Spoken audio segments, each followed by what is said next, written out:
Hey guys, I just want to let you know, before you watch this video, I was painting a transmission and I had my mask on, so a bunch of black paint gathered around my face. So while you watch this, you're gonna have a laugh. I just wanted to explain myself. Enjoy the video.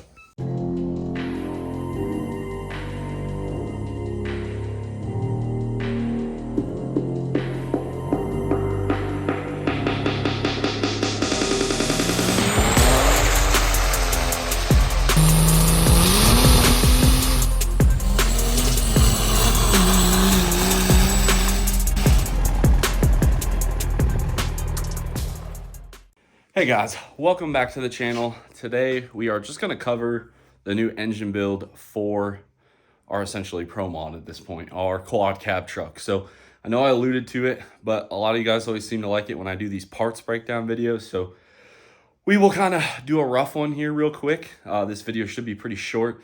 Again, we are using this truck to drag race, probably a little sled pull, and then dyno. Our big goal here is hopefully 3,000 horsepower, which I've been chasing entirely too long. And I'd like to go pretty deep into the fives as well. So that is our goal. We're looking for an engine that should safely sustain 2,000, 2,200 horsepower. Going down the drag strip, it shouldn't be too bad.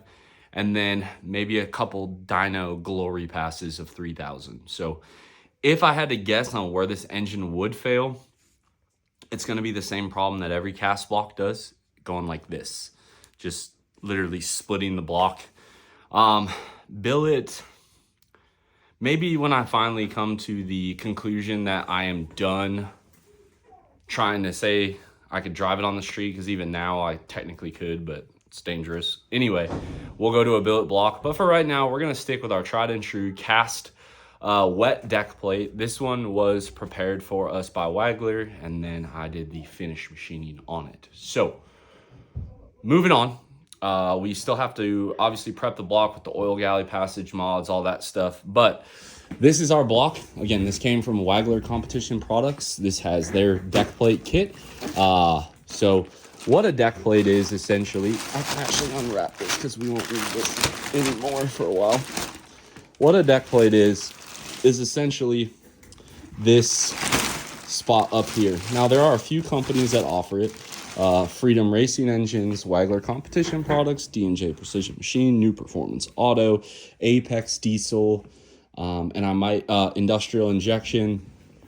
So this is not unique to one company or another. Everyone kind of has this same general idea of doing it. No Limit also provides these as well, which if you guys remember, that was our old block.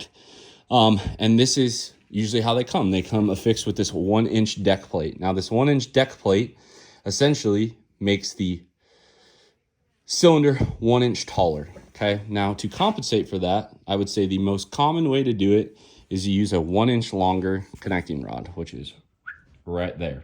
Now everything else becomes the same, so you're still running a 6/7 stroke. Now where you get to all these different configurations and stuff on a deck plate, it is what is the bore size. Okay, so D&J's 6/7 deck plate enforcer uses a 4-2-10 bore. I know some companies, like normally Wagler and I believe Industrial, choke these all the way down to a 4.055 bore, which is a 40/5.9, which ends up being about a 6-liter displacement. We choose to do it how a few other companies do as well. No Limit seems to like to do this. Wagler will do it for us. And then you also have Steve at New Performance Auto really likes this, and I really like it as well, which is a 4 1/8 bore. When you get to this power level, stop lying to yourself. You are not daily driving this truck anymore. So whether you have forged pistons, FSR pistons, aluminum pistons, doesn't matter. Steel pistons, it doesn't matter. It's not going to get the miles and heat cycles to cause premature fatigue on a piston before you need a refresh. So we do a 4 1/8 or a 4.125 bore, okay, and a normal 6/7 stroke, which is 4.880. That puts this at a nominal displacement of 6.4 liter displacement. Perkins also does 6.4s. Sorry about you guys, I almost forgot. So that is what a deck plate is, and it is sealed. Now, this is where people vary on deck plates. You have O-rings, you have silicone. on how this seals. The Waggler kit uses the O-rings and then these little mini ARP studs. I don't know if you guys can see in there, but little mini ARP studs to affix the deck plate. Some guys use Allen screws. D&J uses their really long, kind of like a tie bar bolt that goes through the deck plate into the main webbing. And again, there's pluses and minuses to every side. I'm not here to say whose is better, whose is not. I've always trusted Waggler's machine work. I've always trusted Steve's machine work. No Limit. I've had D&J stuff. Like, as long as you check it, you're responsible. And I think that's the biggest problem with people that do their own engine builds. I see guys argue all the time, like, oh, you bought all the parts. You're just an assembler, stuff like that. I'm here to tell you, if you put this sucker together yourself, and you are responsible for all the final measuring, the final cleaning, to me, you built your own engine. I feel like I have graduated onto that because now I know how to use the machining equipment and I can do it. Again, technically, I'm not the one that CNC'd this freaking deck plate out. I didn't do all the designing of a deck plate. So again, I feel like people just want to split hairs.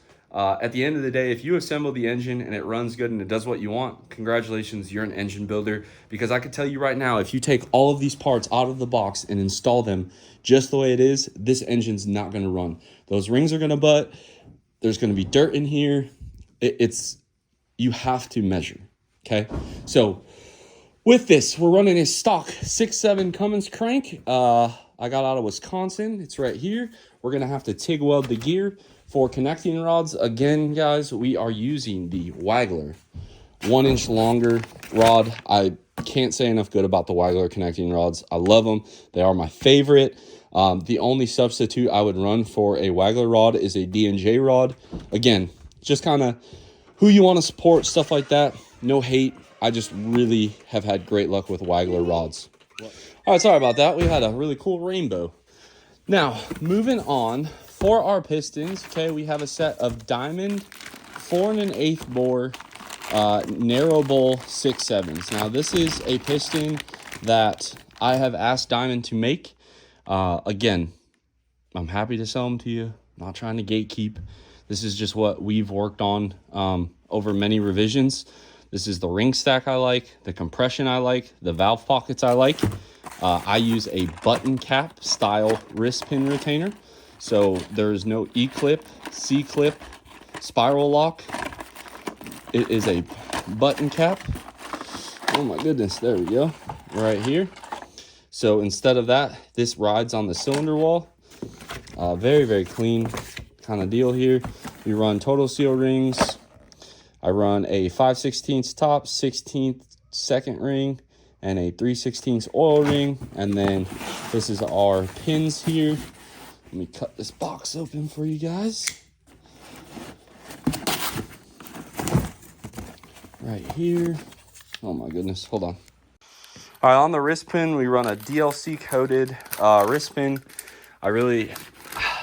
I don't always splurge on DLC. Normally I just do tool steel, but these are a little different with deck plates. For the main caps, we are using a set of Waggler billet main caps. That is these guys here. Nice product.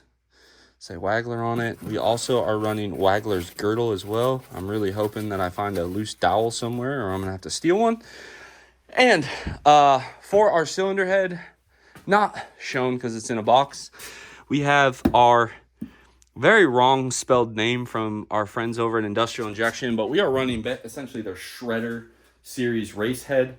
I'm a big fan of it. I've had good luck with it.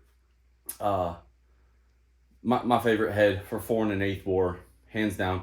Had good luck with them. So we're running that. We're also running our King Speed billet shelf. I also bought a King Speed intake horn kind of dealio. It's like their side draft that bolts to the top. Let me see if I can find it. Right here. It is this guy here.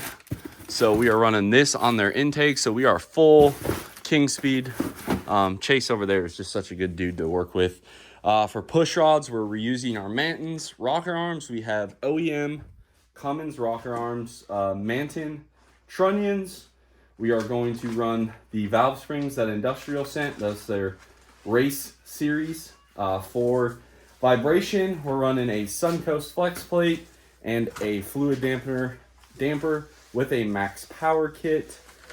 Trying to think here. Head gasket, just a Hazley normal firing. We have half in the head, half in the block. And then for bearings, it'll either be Malt HX and H. Just kind of depends on, we're going to have to put this engine together, clamp it, see where our clearances are, and make the call from there. Cummins oil pump. I'm not sure yet on oil coolers. I'm thinking about running our No Limit remote oil cooler. I also have a Clearview kit that I can use, so I'm going to kind of wait until the end. We do need to add a oil temperature bung in our pan for oil temp, and then obviously for fueling, dynamite injectors. We're going to start with our small set that we did UCC in 23 with. They're like a 450% over, 500% over. We are going to stick with our 2 Exergy pumps.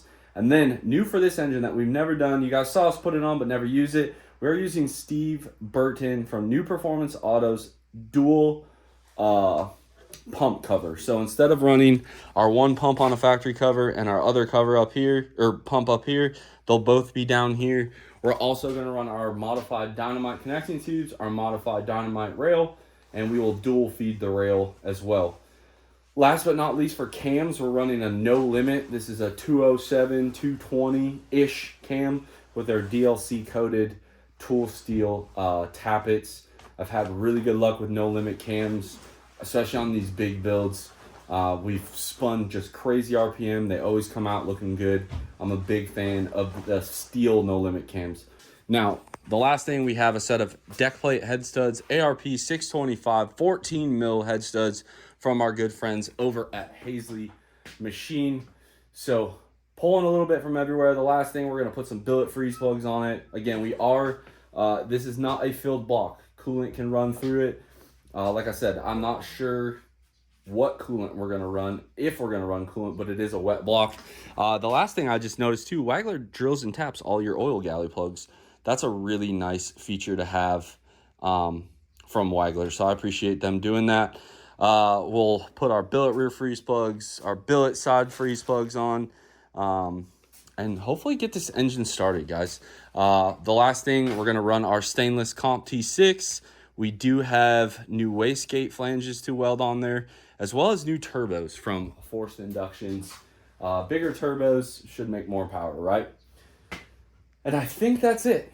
I think we covered it all. We'll be building this engine. I'll probably do it over 2 videos.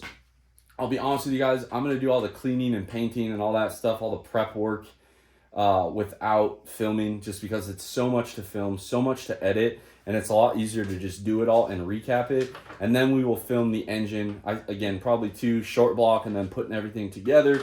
We'll do 2 videos on that. So this series will be 3. Then we'll have the video of it going in the engine. That'll be 4.